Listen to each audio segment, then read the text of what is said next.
Hi, everyone.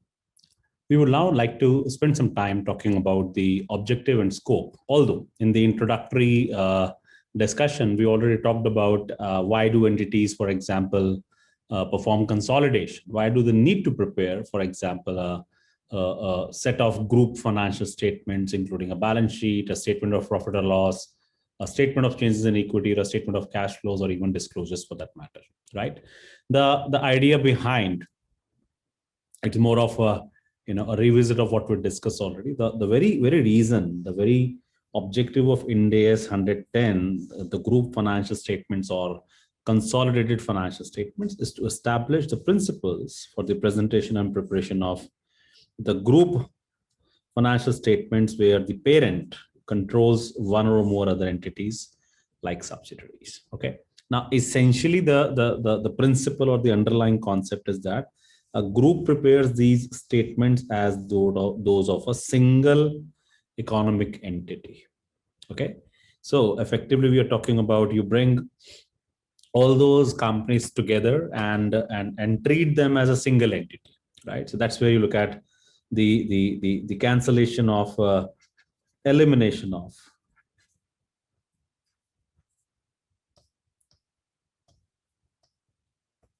intra-group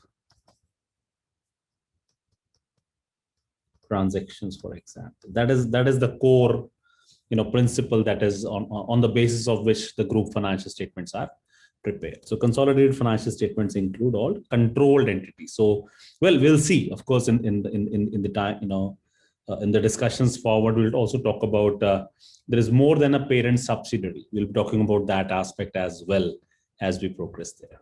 Okay. So effectively, we are saying that we are supposed to prepare group financial statements whenever, for example, if I take a step back, is basically whenever there is a parent or a subsidiary relationship there, then we combine them together and make the consolidated or group financial statements, right? But then, can there be some exceptions? That's what we want to kind of bring along. And before we go into the reasoning of that, let's talk through. Okay, we are saying that, as we took the earlier example, the company X and company Y scenario, right? We had these inventories of 100 crores, and then we showed some sales or cost of goods sold and profits, and all that stuff. And this inventory, of course, was sold to the other entity at 150 crores. And then we said that company X is also preparing its separate financial statements, and company Y is also preparing its separate financial statements. And then over and above, we are required to prepare the consolidated or group financial statements, right? Don't we see that this adds to the burden, for example, where we start looking at let's say additional time and resources being engaged.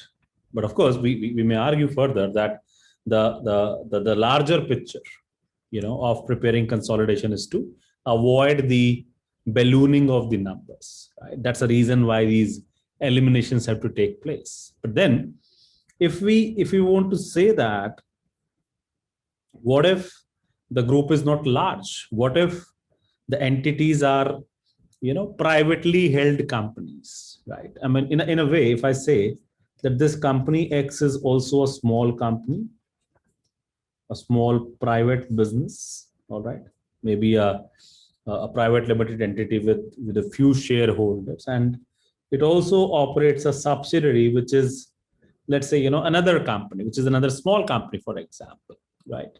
So X is preparing its set of financial statements. Y is also preparing its set of financial statements.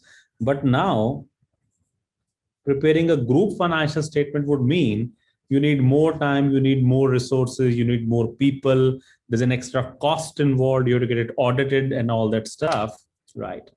So, is it really worthy? Is it really giving a cost benefit, advantage on this part? right? So in those contexts, what the standard does, it offers some relaxation.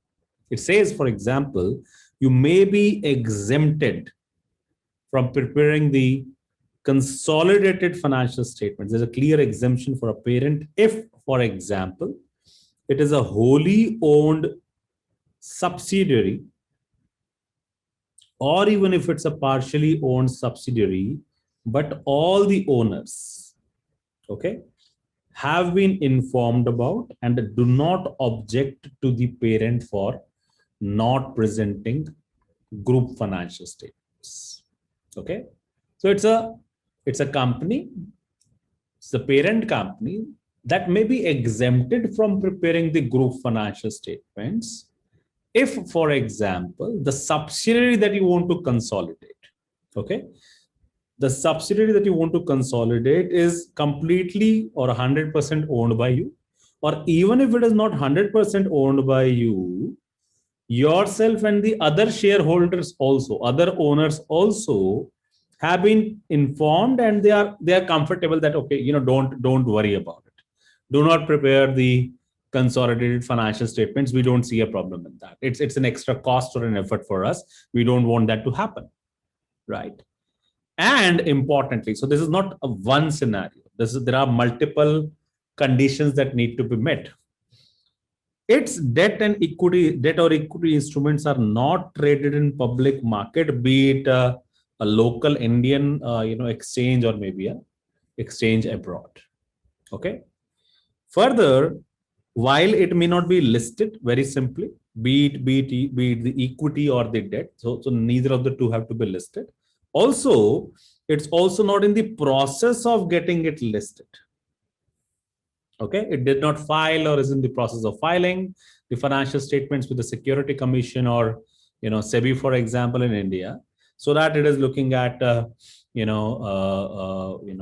getting listed and seek money from general shareholders. And eventually, its ultimate or intermediate parent is producing the consolidated financial statements that are available for public use, and of course, it complies with Ind AS also, right? It's a bit of a permutation combination involved, right? And then we're talking about, of course, there could be post-employment benefit plans and other employee long-term employee benefit plans to which Ind AS 19 applies. Even that is not required to, let's say, prepare the group financial statements. And investment entities, there is a specific section that we want to eventually spend time on, wherein these entities would not be required to consolidate, right? The bigger focus that we have got is on the first scenario. Okay, that's what we want to understand better when you look at the exemptions from preparation of consolidated financial statements for a parent, right? We say it has a wholly owned subsidiary or even a partially owned subsidiary where the other shareholders are okay to not prepare the financial statements.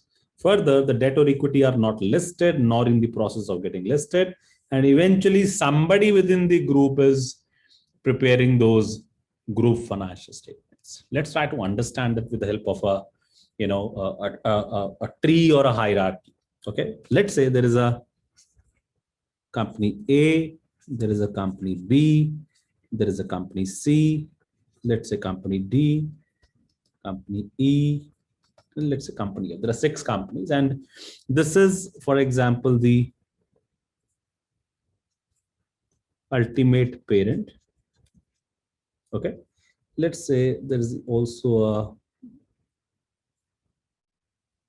company G and company H and company IJ. Just taking some aspect on this. So let's say A has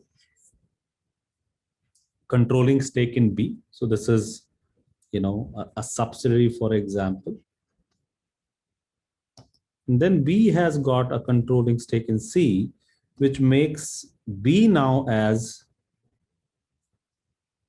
an intermediate parent as far as company C is concerned. So C any which ways is a subsidiary of B, but because A is the parent of B, so in a way C is also the subsidiary of A indirectly, but it would be also a part of the same group now, right? It's as a part of a chain holding, for example.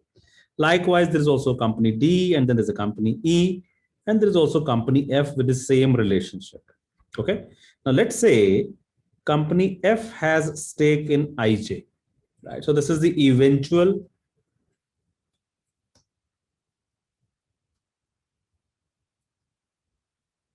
subsidiary. Okay. But not only F. So let's say, for the sake of argument, company F has 70% stake in IJ. Company G has 20% stake in IJ, and company H has, let's say, 10% stake in this, company IJ. So they're all co-owners, with F being the parent company of IJ. Okay. So what this exemption is telling us now, the exemption says till the time, so at the level of company F, for example, till the time F, G, and H, they together agree that there's no need to prepare the consolidated financial statements at a level of F. Okay, right. Then it may not be done. But also, company IJ is not in the process of getting listed, nor of course is a listed entity. Okay, if it were listed, then the exemption is not applicable. Then you have to, of course, prepare the group financial statements there, right? But in case the shareholders of IJ do not object, IJ is neither listed nor in the process of getting listed. Okay, and also importantly, any of these parents, any of these intermediate parents or the ultimate parent, if they are consolidating, let's say F, and when they consolidate F, of course, IJ will also get consolidated. Okay.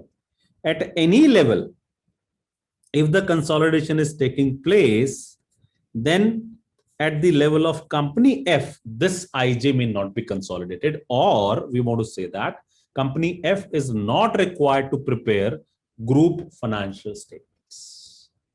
It would only be required to prepare its separate financial statements, which is covered through Ind AS 27. Okay, that is something which you want to remember as a concept, right?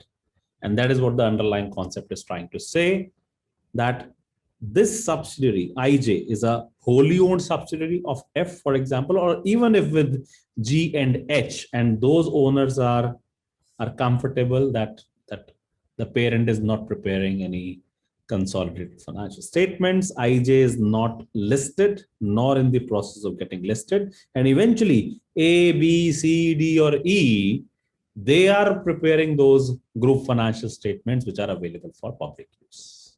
Right? That's what this exemption is all trying to say. Let's have a look at a small example around it in terms of what exactly it conveys. It says that Sun Limited has investments and controls the below mentioned entities. There is 100% holding with voting right in AB, and AB owns 70% in MN. There's also 85% holding with voting rights in PQ, and PQ owns 65% in XY, right? So effectively we are saying Sun Limited, which has AB with 100% stake, okay, and it also has PQ with a 85% stake, and AB has 70% in MN, and PQ has 65% in XY. So that is basically the structure which is reflected like this. That's what we have got. Okay. Now at this point in time, when you look at AB, which is also a parent, and PQ, which is also a parent, and Sun, of course, is the ultimate parent. So the argument is that should AB also prepare and PQ also prepare group financial statements? right? If Sun is preparing.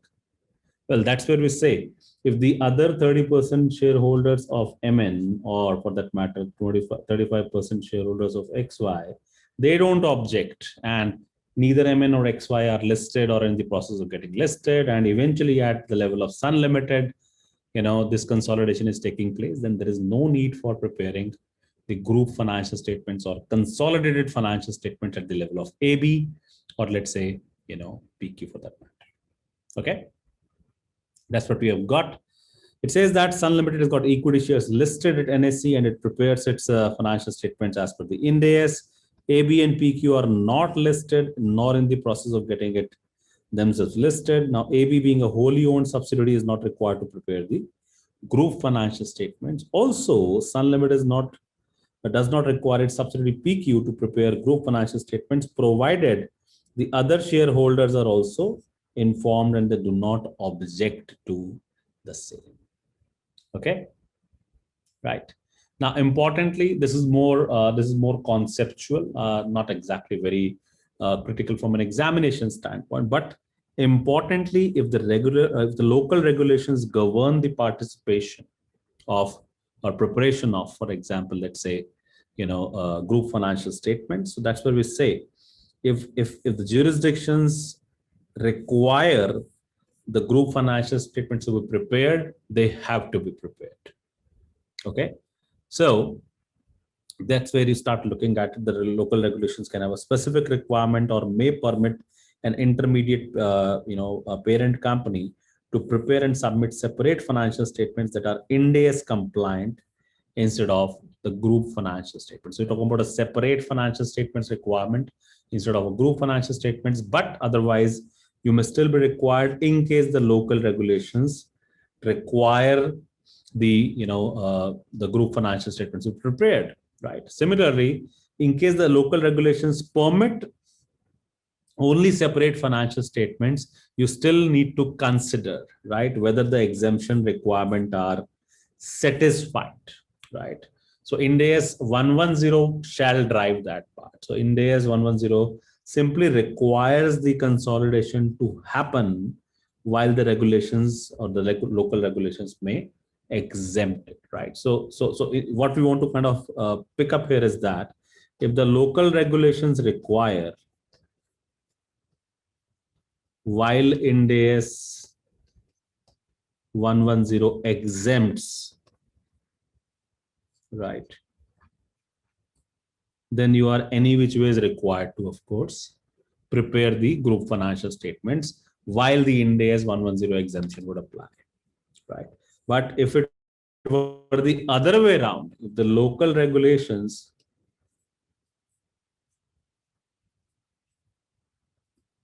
permit the exemption, but Ind AS 110 requires you to prepare the financial statements, then again you are required to, of course, do that. So that's more exclusive side of it. That's what you want to kind of pick up this particular slide when you look at the requirements there. Okay, let's have a look at an example here. It says that following is the structure of a group headed by Moon Limited. Moon Limited has 100% stake in Star and 100% stake in Mars as well. Now, Star Limited has, for example, 65% in Venus, and the remaining 35% is owned by Mars. So effectively, even Venus is a subsidiary, and eventually there is a Pluto Limited, which is also a subsidiary of Venus. Right? It says that in the scenario one, whether Venus Limited can avail the exemption from preparation or presentation. One. Scenario two is assuming the facts above remain the same, other than the fact that Star and Mars are both owned by individual, which is Mr. Ram, instead of Moon Limited. Okay. Now it says that under both the above mentioned scenarios, Venus is looking to avail the exemptions, right? Assuming all the conditions, etc. For example, the listing criteria is not there, on the process of getting listed, etc. is not there, right? Then are we saying that at the level of Venus Limited the exemption could be availed? That's what the question is, right? It says that assuming all other conditions for exemptions are fulfilled, whether Venus Limited is obliged or required to inform the other owner of its intention to not prepare the group financial statements. Now, essentially, importantly, you need to always communicate 100% of shareholders, right? Even if they don't have voting rights, right? They need to be communicated and the consent has to be obtained for sure. So it does not make a difference, right? Whether you are informing only a majority shareholder or anybody, let's say anybody but one shareholder, that is not something which is allowed to be done. That would be more of a hiding of facts or information, which is of course not permissible in accounting. So when you look at this scenario, right, the exemption would not apply since Venus is a partly owned subsidiary, but it is also a wholly owned subsidiary because the entire shareholding is coming from the same group, right? Till the time, Moon is preparing its set of financial statements, and Star and let's say go back to the names, of course. Star and Mars, my apologies. So Star and Mars do not object. Then there is no need for Venus to prepare its group financial statements there, right? So that's where you start looking at the context. Till the time Moon is comfortable, there is no need for Mars to be aware of it, and the exemptions can be availed. But on the other hand, if you look at the the other scenario, right? So you can talk about it that other shareholders, right? Mars, for example, is also required to be informed. Otherwise, it would not be, let's say, allowed to, for example, let's say, avail the exemptions there, right? Now, specifically, when you look at the requirement, the question also said that what if the ultimate parent is not a company, but an individual, right? Now, you are saying that as far as the exemption is concerned, right, you're talking about a group, and then that's where the corporate entity comes into the picture, right? So the entity can include a company or some kind of a corporate structure, but not an individual, right? So in this case, in case Mr. Ram is controlling that business, right? So you cannot call it as a wholly owned subsidiary of an entity, but of that an individual, which means that the exemption would not be available in that particular context either. Okay, right? Now, this particular slide is something that we want to build a comfort around, where you talk about when you talk about the group as a structure. Okay, when you talk about the group as a structure, we are not only talking about a parent subsidiary relationship as governed by Ind AS 110, but it also relates to joint arrangements, Ind AS 111, investment in associates, which is Ind AS 28, and the disclosure requirements under Ind AS 112. So effectively, we are saying, right, to any organization, okay, for any organization for that matter, you need to be carefully assessing that is there,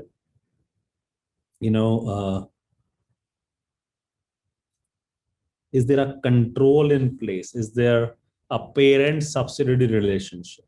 Okay, then by default, we talk about the consolidation, right? But if the control is not there, you start asking, does there exist something called as a joint control? Now, this is very specifically a discussion that we'll be doing under Ind AS 111, right? So we'll be discussing that there, right? And accordingly, you start bringing those aspects. And likewise, you start considering the aspects of the joint arrangements accounting. And let's say, there is also a concept of something within the joint arrangement. There is something called as a jointly controlled operation or a joint operation versus a joint venture, right?